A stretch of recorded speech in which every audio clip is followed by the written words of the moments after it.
পূজাটা আসলে কি, কেন এটা পাপ সেটা তারা জানে? পূজাটা কেন পাপ জানে তারা?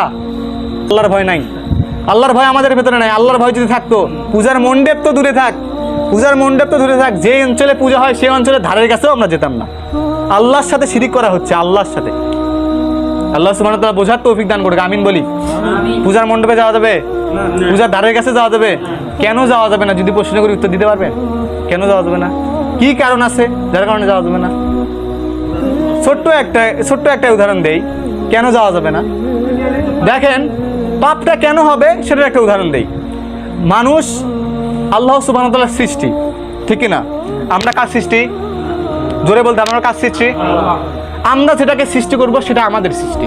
আমরা যদি এই লাইটটাকে বানাই, এটা বানিয়েছে কে? সিয়াম। বানিয়েছে কে? আমি যদি এই লাইটটাকে বানাই, বানিয়েছে কে? সিয়াম বানিয়েছে।